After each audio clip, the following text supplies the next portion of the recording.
True Crime with Sisters. Episode 6, Justice for Zariah, the pregnant teen who never made it home.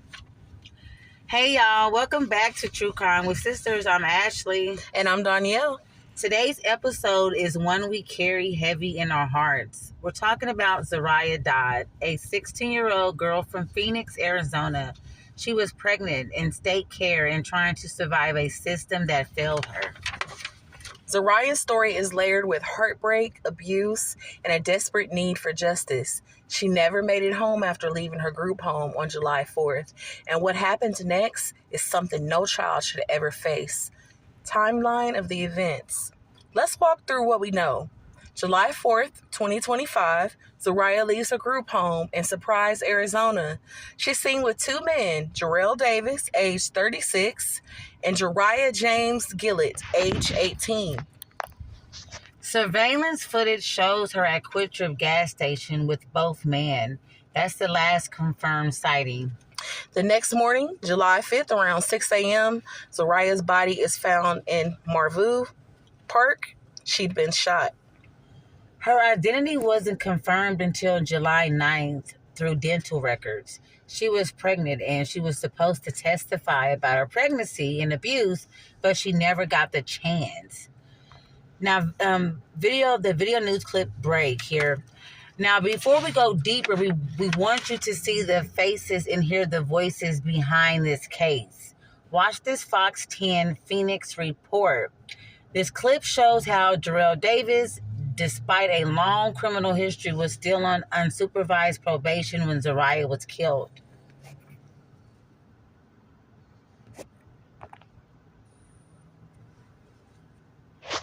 Uncovered new details in the death of Zariah Dodd. She's the pregnant 16-year-old. Her body was found in a Phoenix park several hours after running away from a group home in Surprise. Fox 10 investigators have obtained Phoenix PD's probable cause statement that led to murder charges for two suspects, including the unborn baby's father. Justin Lum joins us live now with what we're learning. Justin. And the investigation reveals how the two men accused in Zariah's murder are connected in the alleged orchestration of this crime. We're also learning that Zariah, the teen, was in fear of her unborn baby's father, and apparently her caseworker at DCS knew about it. According to new court documents, 16-year-old Zariah Dodd told her caseworker last December that 36-year-old Jarrell Davis had threatened her with a gun to have sex with him. She later got pregnant with his baby. Zariah described Davis as a gang member who provided her with weed to smoke and was known to carry an AK-47. On July 4th, the night she disappeared, she asked to leave the home to hang out with her new boyfriend, 18-year-old Jariah James Gillett. When staff said no, surveillance video shows the two teens leaving the home at around 8 p.m. and getting into a Chevy Equinox belonging to Davis, according to police. Around midnight, Zariah texted a friend at the group home saying she was afraid. Hours later, her body was discovered at Maryview Park. Phoenix police also found surveillance video near the park showing a hooded suspect getting into that same Chevy Equinox. On July 9th, Surprise police called Phoenix detectives to say that the murder victim at the park matched the girl in their missing persons report on Zariah. DNA results later confirmed that the unborn baby belonged to Davis. On July 15th, he was arrested and found to have two guns on him, including a Bersa .380 pistol that matched bullet fragments discovered during Zariah's autopsy. Investigators also recovered cell phone messages between the two suspects discussing the body found in the park and even photos from the crime scene. On July 31st, James Gillett was arrested, and police say he confessed to the murder, claiming Davis ordered him to shoot Zariah or he would kill them both. Davis denied involvement, but admitted to having sex with the minor and knew she was pregnant. Both men are charged with 2 counts of first-degree murder and conspiracy to commit murder, while Davis is also charged with sexual misconduct with the minor.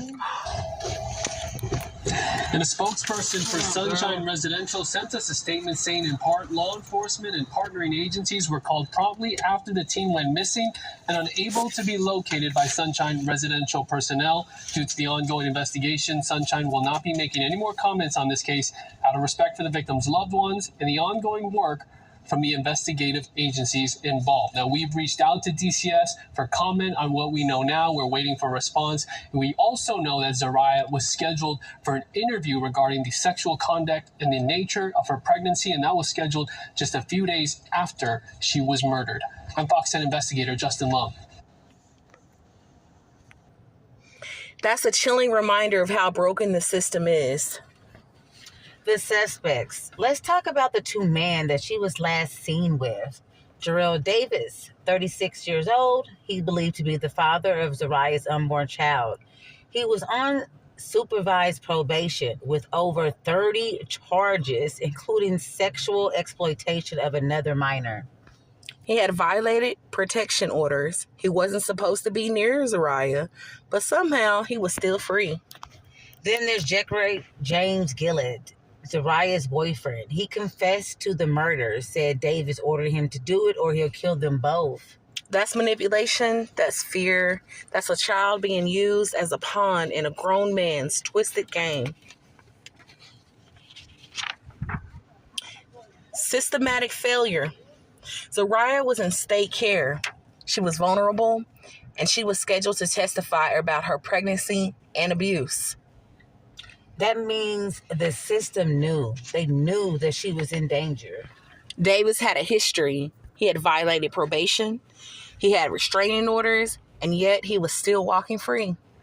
Just days after Zariah's murder, just days after Zariah's murder, another teen survivor, Anaya Morris, was rescued from Davis's home. That's not coincidence. That's a pattern. And it's a pattern that costs lives.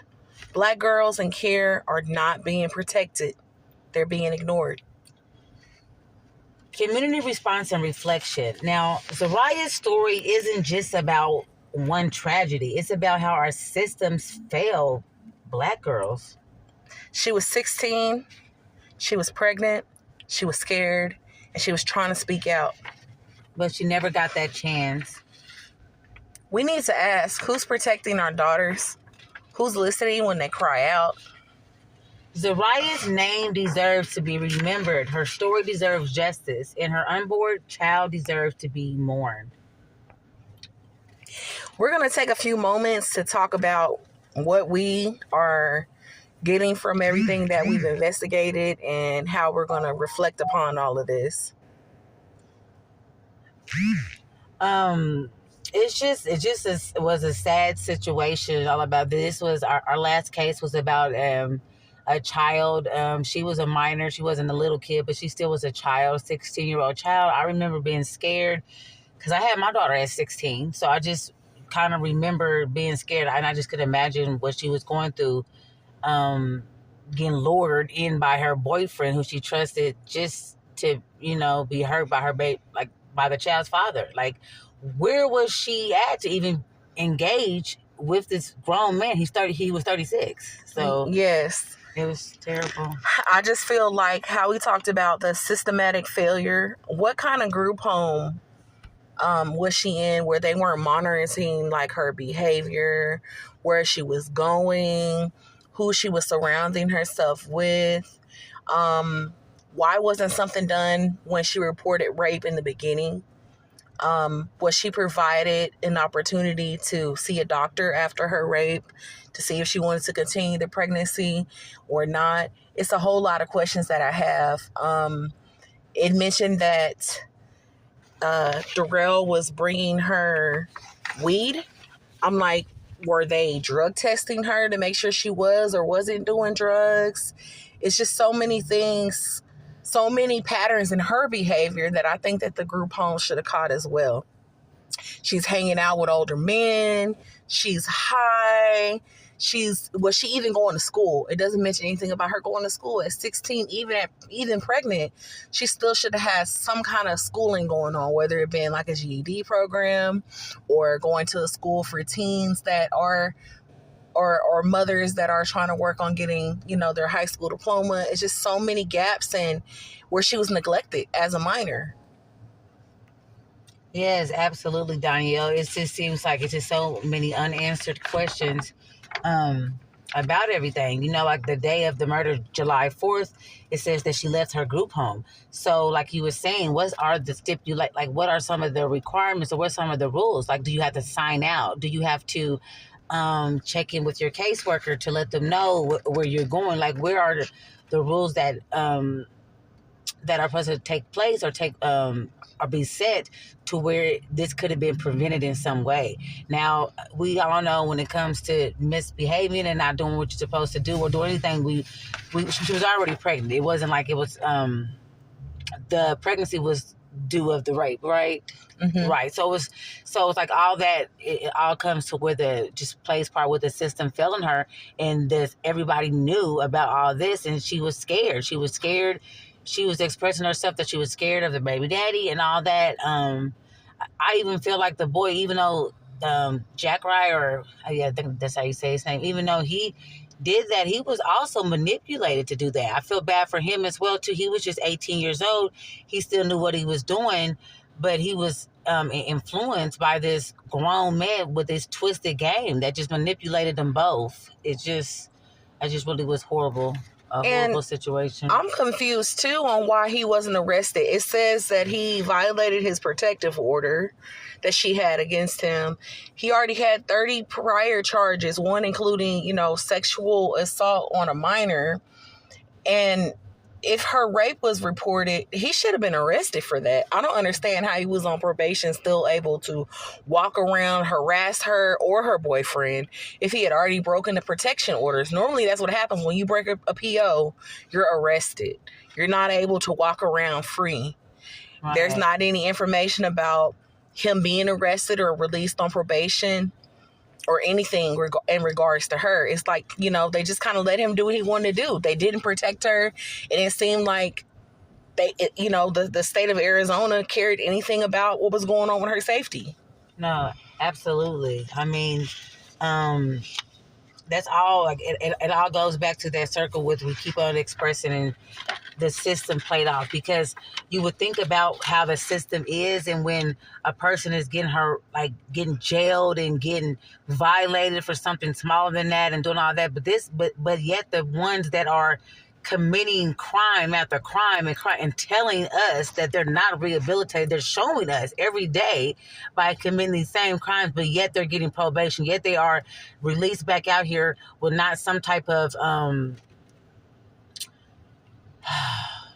what is it? Well, I'm trying to put my words, because when it comes to those types of crimes, I don't know if a person could be rehabilitated because it's something that's sickness in you like that, because you were a grown man looking at a child anyways. Like, you were like, what made you, you know what I mean? You already was sick. Like, he shouldn't have even been out, like you said, on the streets. He had violated so many times to let us know, the system, everybody know the judicial system, that he wasn't a civilized member of society. And my question too is like, what were the terms of his probation? It says that it was unsupervised. So did he not have an ankle monitor? Did he have a check-in time? It doesn't have any clear rules on where or what he was supposed to be doing. Another thing that struck me too is that the news report stated that she texted a friend at midnight that she needed help or that she was scared. And then her body was found several hours later around 6 a.m. where she had been shot. Between midnight and 6 a.m., no one could assist her or notify the police that something had happened. It just seems like this is all after the fact, after they found her body. Oh, well, she texted me at midnight and said she was scared. Did anybody try to report that when they got the text message, or try to look for her, or try to send assistance, or let the group home know? Did the group home not have a curfew? I mean, she was 16. It's not like she was staying in a halfway house where she was an adult and maybe had a day pass. She was only 16 out on a major holiday. And at midnight, she still wasn't back. Yeah, it's really sad because another teen lost to that. And yes, she was a black girl, but it just seems like our women or our girls or our females in general are not being protected. There it's so many times and so many things that's preventable measures that can prevent stuff like this, because me, like, also just another personal experience. When I was 16, when I was 16 pregnant, I stayed in a group home type of facility. It was a teen home for moms, and it was very strict. I mean, very strict. I mean, it wasn't, it didn't, like, I just don't see, like, it wasn't really a lot that I could have tried to manipulate the situation. So it's just like, what was y'all, like, where was the rules taking place, and that was in these foster cares? Or it says that she was in care, so was she was in a foster care, correct? Or it was some type of group home? Right. Okay, yeah. So it just seems like it was just too lenient with things, because just me, like I said, my personal experience, when I stayed in a home like that, it was not like that. It had many rules that the girls had to abide by, and it just seems like they failed her in that aspect as well too. That's a great point, Ashley. Another thing too that I noticed is that, I don't know if it's because she's black, but I'm going to say it's because she is black. The media specifically said that she ran away from home. But if she was running away from home, why did she request to leave with her boyfriend? If I'm running away, I'm not going to request anything. Right. I'm just going to leave. Exactly. So I don't like how they portrayed it as if she was running away from the group home. Obviously, she didn't have a support system but the group home. She was pregnant. It said that she was scheduled to testify against the person that got her pregnant, that abused her. Why would she be running away from her only sense of protection? That they were saying no that to kind of deflect of what the true thing was. It's kind of like, okay, it's kind of like saying, oh, this and this, but he was that or she was that. It doesn't matter if she was do this. It's the fact that she was able to do that. There's not an alarm system. I mean, there's not no type of, when they leave out the door, that you guys are able to see that. It wasn't nothing for you guys to know that she was gone until a whole day later. Like, it doesn't make any sense. Yeah, and she ran away from home. I just don't like how the media worded that. She wouldn't have notified the group home people that she was going to see her boyfriend if she was running away from home. You know, it almost made it seem like victim blaming to me. Like, oh, she ran away from home and now she's dead. Versus she left with somebody that she trusted and she notified them that she was leaving with him.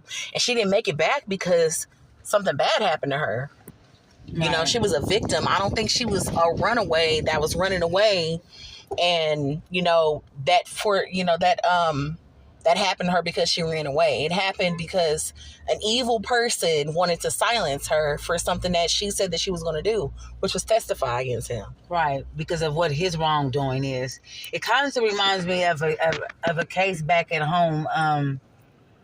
It kind of reminds me of a case back at home where the situation was different, but instead it was a little Caucasian girl, and it got a lot of airplay, a lot of stuff. So things was handled differently. And in this situation, everybody from the foster care to the police to the judges to whoever that was working the case, they all failed Zariah. They totally did, and I think they portrayed her as a runaway. She didn't ask to get pregnant; she was abused, and even if she was pregnant by choice and she wanted to be pregnant, her and her boyfriend had that baby, she still had the right to be protected. Correct. And she didn't run away from home. She left with her boyfriend, intending to go out, as young people do, on 4th of July, and she didn't return because the person that they failed to protect her from got involved. So we want to take a moment to send out our reflection on this story and our prayers and our call to action to prevent this from happening. If you're listening, share this episode. Speak her name. Her name was Zariah. We demand better. Advocate for reform in probation systems. Support youth in group homes. And if you know a young girl in crisis, be that safe space. Be that voice. Because silence is complicity, and we refuse to be silent. Now, before we close, I want to offer a prayer for Zariah. Lord, we lift up Zariah's spirit and the life she carried. We ask for comfort for her family, for justice in her name, and for protection over every child still fighting to be heard. May her story stir hearts, change laws, and awaken compassion. Amen. Amen. Thank y'all for joining us. We'll be back soon with another episode of True Crimes with Sisters. Stay safe, stay aware, and stay loud.